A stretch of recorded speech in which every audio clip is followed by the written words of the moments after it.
दोस्तों, ये बात बहुत विचित्र लगती है कि कभी पर्वतों के भी पंख होते थे या वे भी उड़ सकते थे।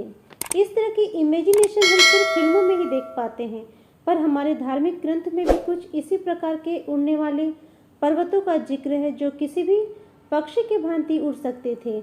ऐसे ही एक कथा महर्षि वाल्मीकि के द्वारा लिखित रामायण के सुंदरकांड में मिलती है। जब हनुमान जी समुद्र लांघ रहे थे, तब सागर देव ने हनुमान जी को देखा। सागर देव ने सोचा, भगवान राम इक्ष्वाकु के वंशज है। इक्ष्वाकु के पूर्व वंशज महाराज सगर मेरी सीमाओं का विस्तार करने वाले थे, इसीलिए राम के दूत की मदद करना मेरा कर्तव्य है। यह सोचकर स्वर्ण चोटी वाले पर्वत मैनाक को सागर देव ने आदेश दिया, हे पर्वतराज, तुम्हें इंद्र ने सागर के मध्य स्थापित किया था ताकि राक्षस पृथ्वी लोक पर ना आ सके। तुम सीधे, आड़े, तिरछे, ऊपर नीचे कैसे भी बढ़ सकते हो, इसीलिए मैं चाहता हूँ कि तुम सागर के ऊपर उठो। मैं इक्ष्वाकु वंश का सम्मान करता हूँ, इसीलिए मेरी इच्छा है कि मैं इनकी सहायता करूँ। जब हनुमान जी तुम्हारे ऊपर गुजरे तो तुम उन्हें रोक लेना ताकि वो तुम्हारे पर्वत शिखर पर थोड़ा आराम कर सकें। जब स्वर्णिम शिखर और बड़े बड़े लताओं वाला मैनाक पर्वत ठीक वैसे समुद्र जल को चीरकर ऊपर उठा, मानो जैसे मेघों को चीरकर सूर्यदेव उदय होते हैं।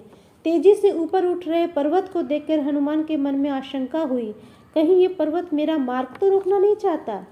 यह सोचकर उन्होंने अपनी छाती से मैनाक पर्वत को धक्का दिया, जिसके कारण मैनाक पर्वत वापस समुद्र के नीचे चला गया। मैनाक पर्वत हनुमान के इस साहस से बहुत खुश हुए, तुरंत मनुष्य रूप में आकर अपने ही पर्वत के शिखर पर खड़े हो गए। उन्होंने कहा, हे पवन पुत्र, तुम मेरी चोटी पर थोड़ा आराम कर लो, फिर आगे की यात्रा करना। मैं तुम्हारी सहायता करना चाहता हूँ, क्योंकि बहुत समय पहले तुम्हारे पिताजी ने मेरी रक्षा की थी। सतयुग में सभी पर्वतों के पंख होते थे, वो भी गरुड़ों की भांति कहीं भी उड़ सकते थे। देवताओं को भय होने लगा, यदि पर्वत उड़ते हुए कभी पृथ्वी पर गिर पड़े तो बहुत कुछ नष्ट हो सकता है। यह सोचकर इंद्र को एक बार गुस्सा आया। उन्होंने वज्र से यहाँ वहाँ उड़ रहे सभी पर्वतों के पंख काट डाले। बहुत तेजी से इंद्र ने मुझ पर भी आक्रमण किया ताकि मेरे भी पंख को काट सके। इसी बीच मेरी सुरक्षा के लिए वायुदेव बीच में आ गए। उन्होंने अपने बल का प्रयोग कर मुझे सागर के मध्य गिरा दिया और मेरे पंख कटने से बच गए।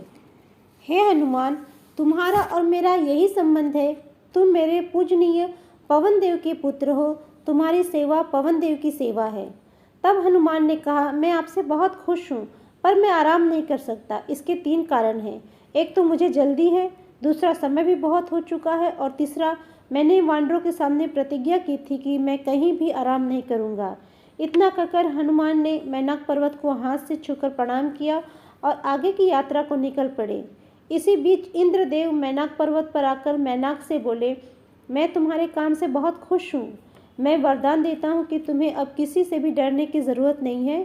तुम अपने पंखों से अपनी इच्छा के अनुसार कहीं भी उड़ सकते हो। दोस्तों, सुंदरकांड की ये कहानी आपको कैसी लगी? अगर अच्छी लगी तो कमेंट्स बॉक्स में ज़रूर लिखिएगा।